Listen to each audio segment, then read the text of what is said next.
보통 우리들은 살아가면서 무엇을 먹을까? 무슨 일을 할까? 어떤 직업을 가져야 좀 고생하지 않고 살 수 있을까? 어떻게 하면 돈을 잘 벌 수 있을까? 어떻게 하면 성공할 수 있을까? 이런 생각들을 많이 하게 되지 않습니까? 그러나 사실 우리가 근본적으로 더 질문해야 되고 많이 배우려고 하고 많이 생각해야 되는 것은 무엇을 할까? 어떻게 할까? 그거보다는 왜 그래야 하나? 이게 훨씬 더 근본적인 질문이고 문제입니다. 특별히 종교와 신앙은 이 왜라고 하는 문제에 대해서 중시하고 그것을 대답해 주는 것입니다. 어떻게 오래 살까? 어떻게 돈 벌까? 어떻게 성공할까? 이것보다는 왜 살아야 하지? 왜 성공해야 되는 거야? 왜 돈이 필요한 거야? 이런 것들에 대해서 종교와 신앙은 더 많은 관심을 가지고 더 많은 대답을 줄 수가 있습니다. 과학과 종교가 종종 충돌하는 이유도 바로 이런 문제들 때문입니다. 어떻게 세상이 만들어졌을까? 이 문제를 종교와 과학이 이야기하게 되면 충돌할 수밖에 없습니다. 사람이 어떻게 만들어진 거야? 그런데 우리가 만일에 질문을 좀 바꿔서 하나님은 왜 세상을 만드셨을까? 인간은 왜 죽어야 할까? 왜 죄는 존재할까? 이런 문제를 이야기하고 이런 문제를 관심하면 우리는 신앙 안에서 너무도 많은 깨달음을 얻게 됩니다. 어떻게라고 하는 질문이 또 무엇을, 이 질문이 세상적이라면, 세상에 많은 길과 답을 얻을 수 있는 거라면 종교, 신앙, 성경은 우리에게 왜를 물으라고 말합니다. 왜 그렇게 하려고 하는데? 왜 그게 중요하다고 생각하는데? 어떤 어린아이가 신동으로 이름이 불렸습니다. 그 아이는 4살 때 자기가 의사가 되겠다고 마음에 작정을 했습니다. 그리고 정말 그 아이의 꿈대로 1930년 비엔나 대학을 졸업하고 의학 박사가 돼서 정신과 의사가 되었습니다. 그런데 몇 년 뒤 1939년 독일이 오스트리아를 점령하는 전쟁이 발발하면서 이 사람의 비극도 시작이 됐습니다. 유대인이었던 그는 바로 나치가 악랄한 이름을 떨쳤던 수용소에, 유대인 포로 수용소에 갇히게 됩니다. 그 이름도 유명한 아우슈비츠, 죽음의 수용소로 일컬어졌던 아우슈비츠에 이 사람도 붙들려 포로의 신세가 됐습니다. 이 사람은 거기서 3년을 보내는 동안 그의 부모가 거기서, 그리고 그의 아내도 거기서, 그리고 어린 2 자녀도 유명을 달리합니다. 나중에 이 혼자 살아남았습니다. 그리고 그때 겪었던 일들을 책으로 저술을 했는데 그 책이 바로 유명한 책 죽음의 수용소라고 하는, 죽음의 수용소에서 이렇게 우리말로 번역이 되어 있는 책을 저술하고 그 이후에도 90세가 될 때까지 장수하며 살다가 세상을 떠난 유명한 정신과 의사였습니다. 그 이름은 바로 빅터 프랭클입니다. 비엔나에서 태어나서 그는 당시의 심리학의 아주 최고봉이었던 대가 프로이드에게서 배우고, 또 하나의 큰 봉우리가 있었는데 아들러라고 하는 대학자 2 사람에게서 그는 공부를 할 그런 행운을 얻었습니다. 그리고 이 빅터 프랭클도 프로이드와 아들러와 함께 제3의 학파를 형성할 만큼 대단한 정신의 대가가 되었는데, 그가 그렇게 창안하고 시행했던 유명한 것은 로고테라피라고 하는 의미요법을 통해서 사람들의 마음을 치료하는 유명한 의사가 되었습니다. 이 빅터 프랭클은 이야기합니다. 프로이드는 인간의 기본적인 욕구, 이거를 사람이 따라간다는 거예요. 먹는 거, 성적인 본능, 이거 채우는데 인간의 행복을 느끼고 거기에 인간의 보람을 느끼면서 그리로 쫓아간다. Will to pleasure, 즐거움을 지향하는 인간, 그렇게 프로이드는 이해했습니다. 그래서 프로이드는 이 성적인 본능의 충족에 대해서 굉장히 많은 관심을 가졌습니다. 두 번째로 아들러라고 하는 또 하나 이 빅터 프랭클에게 영향을 주었던 심층 심리학을 선도했던 바로 아들러는, 아니야, 인간이 말이지 그런 쾌락이나 지향하는 그런 존재가 아니야. 인간에게는 그것보다 더한 것이 있다. 그게 뭔가? Will to power, 권력에 대한 의지라는 겁니다. 사람이 뭔가 힘을 가지기를 원한다는 거예요. 지금 우리의 삶 속에서도 마찬가지예요. 돈의 권력이든 명예의 권력이든 아니면 체력의 권력이든 힘을 추구해서 힘을 얻는 방향으로 인생들이 그리로 지향하고 있다는 겁니다. 그런데 빅터 프랭클은 아니다 이거예요. 쾌락을 추구하는 will to pleasure, 힘을 의지하려고 하는 will to power, 그거보다 더 중요한 것이 있다. 인간은 모름지기, 인간이 정말 인간다운 삶을 지향하려고 하면 will to meaning, 의미를 지향하는, 의미를 찾는, 의미가 뭐야? 왜 결혼해야 돼? 결혼의 의미가 뭐야? 왜 먹어야 돼? 왜 일해야 돼? 왜 살아야 되니? 이 의미를 지향하는 것, 이게 인간에 가지고 있는 가장 강력한 힘이라는 겁니다. 물론 이 프랭클의 이 이론은 자기가 죽음의 수용소에 있을 때 거기서 성적인 본능, 먹는 본능, 이거에 사람들이 쫓아가냐? 물론 배고플 때 빵 한 줌에 그럴 수도 있지만 죽음이 눈앞에 와 있을 때 먹는, 그나마 제공된 그거 한 끼 안 먹으면 안 되는데 가스실로 끌어가는 사람에게 먹는 게 무슨 의미가 있냐? 거기서 무슨 권력이 내가 나가서 뭐가 돼야 되겠다, 이게 무슨 그 사람들에게 무슨 삶의 의미를 주고 무슨 힘을 주느냐 이거예요. 그런데 오로지 하나, 거기서 물론 가스실에서 600만이나 되는 유대인들이 다 그렇게 생명을 잃었지만 거기서 그래도 살아남은 사람들 가운데 많은 사람들은 어떤 유형의 사람이 살아남았느냐? 살 이유를 가지고 있는 사람. 난 살아야 돼, 난 살아야 할 이유가 있어, 이 생각을 하는 사람들이 살아남았다는 거예요. 의미를, 삶의 의미를 아는 사람. 미국의 대통령, 젊은 대통령으로 아직도 우리 뇌리 속에 있는 존 F 케네디가 그의 취임사에서 유명한 연설을 했지요. 우리가 다 알고 있습니다.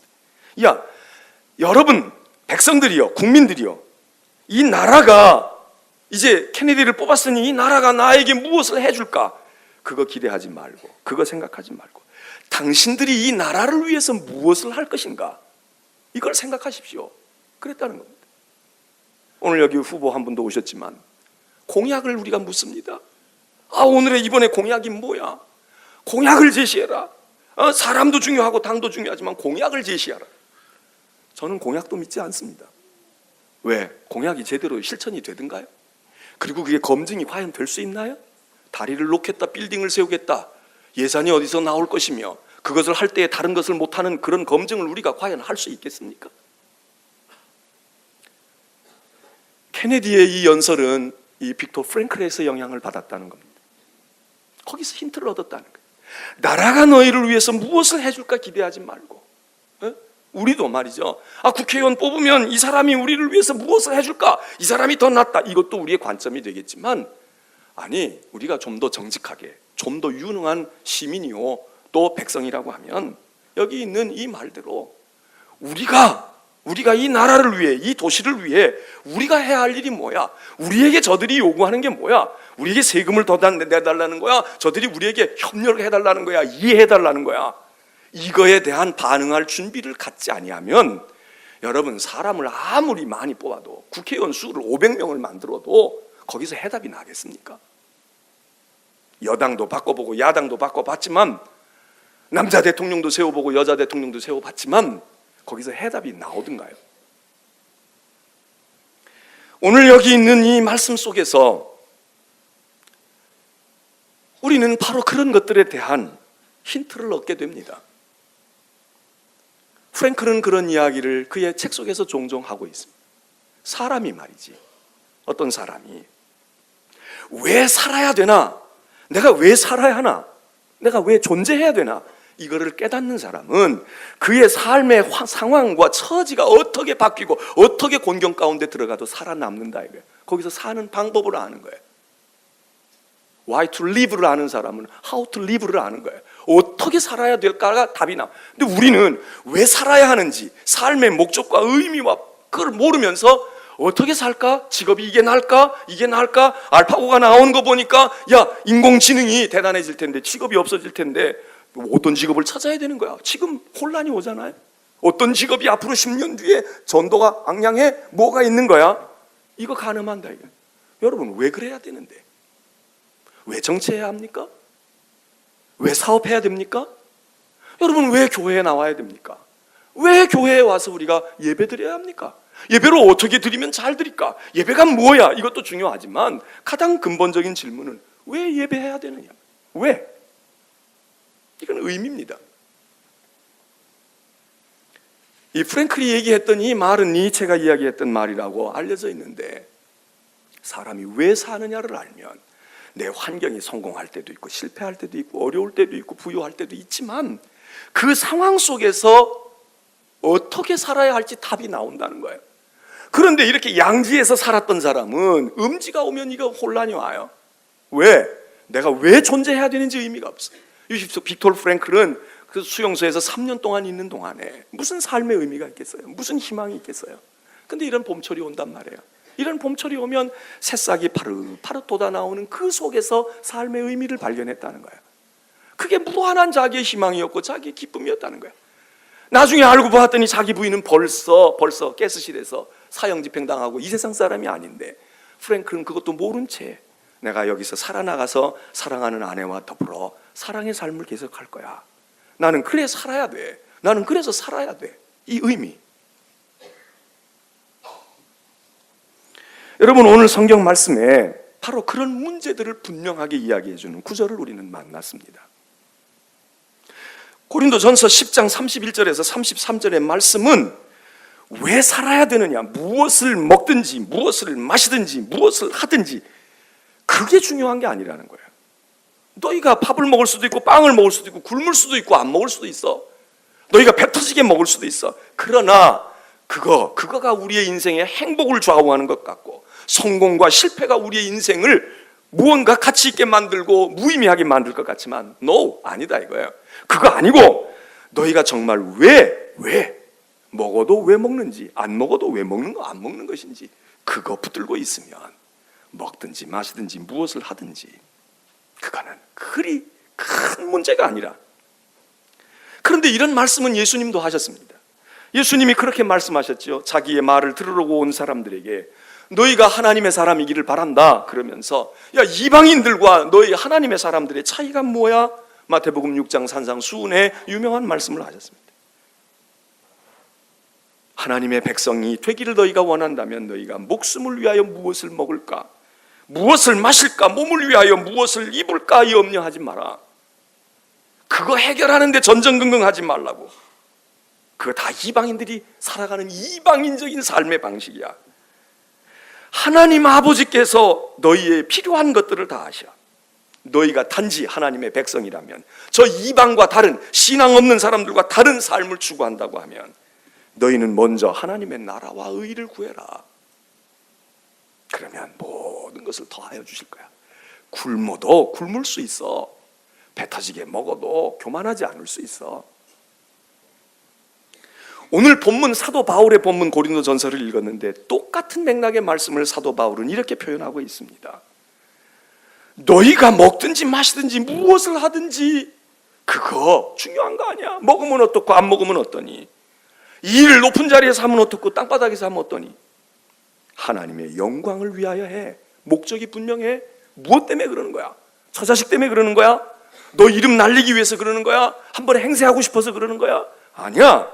하나님의 영광을 위하여 살기도 하고 먹기도 하고 굶기도 하겠다는 내 삶의 의미, 목적이 분명하게 서면 아무러면 어떠냐. 이런 관점에서 사람을 몇 가지로 분류할 수가 있습니다. 오늘 본문이 얘기합니다. 첫째, 어떤 사람이 있습니까? 아무 도움이 안 되는 사람이 있어요. 이걸 성경은 이렇게 표현했어요. 거치는 자 이랬습니다. 거치는 자. 남에게 걸림돌 역할만 해. 남에게 방해만 돼. 괴롭힘만 줘. 부담만 줘. 32절 말합니다.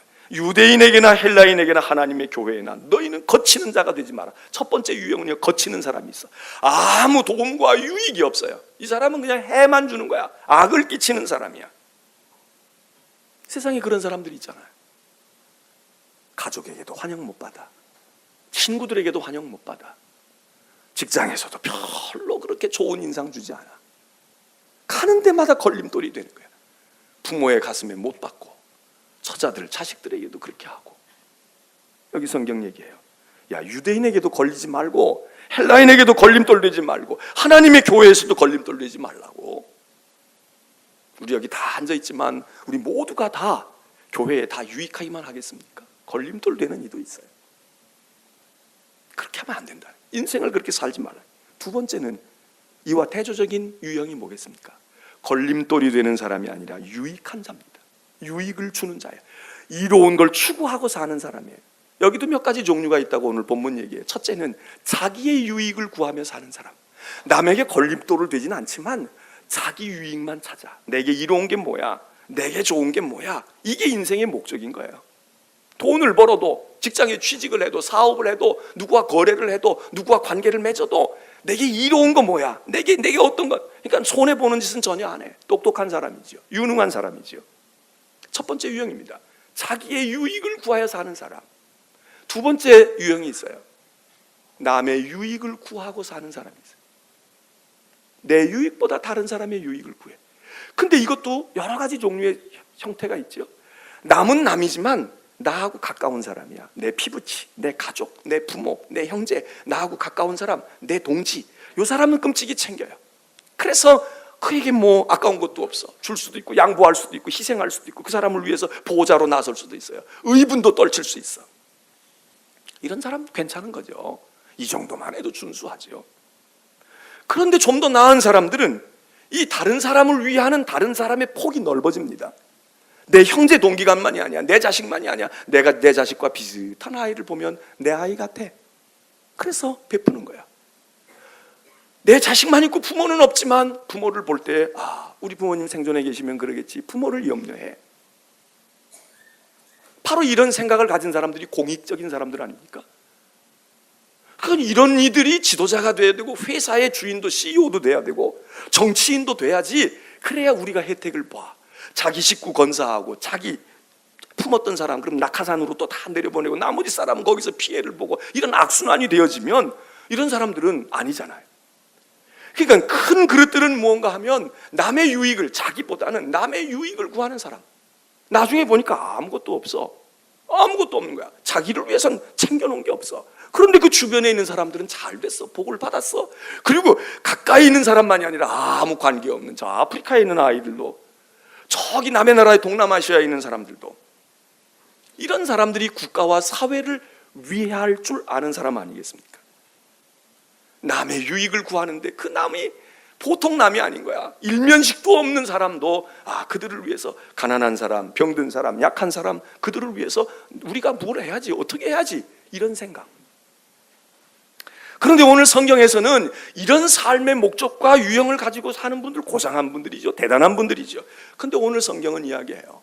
그것과 또 다른 차원의 삶의 목적을 가지고 사는 사람들, 이거 최고봉이다 이거예요. 이걸 뭐라고 얘기합니까?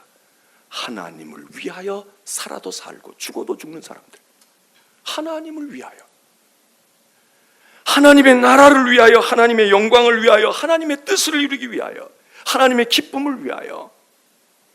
이런 관점에서 보게 되면 저 같은 목사나 선교사나 이런 성직의 부름을 받은 사람들만이 하나님의 사람이 아닙니다.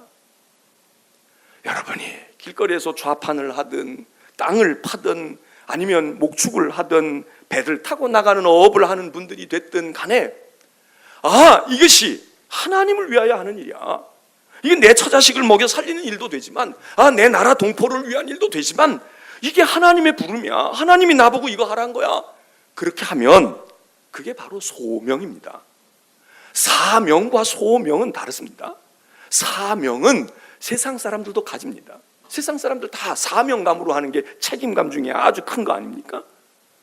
나는 사명이 있어. 나는 나라를 위해서 내가 몸바칠 사명이 있다고. 나는 이런 사명이 있는 사람이야. 이거 귀한 겁니다. 근데 우리는 그 사명이 그 일로부터, 나 자신으로부터 오는 게 아니라 이 사명이 하나님으로부터 오고 하늘로부터 올 때 우리 이걸 소명이라고 말합니다. 이걸 콜링이라고 말합니다. 하나님이 우리를 부르셨다는 거예요. 하나님이 나를 불렀는데 꼭 목사로 안수 주어서만 그 사람들만 목사입니까? 그 사람들만 콜링입니까?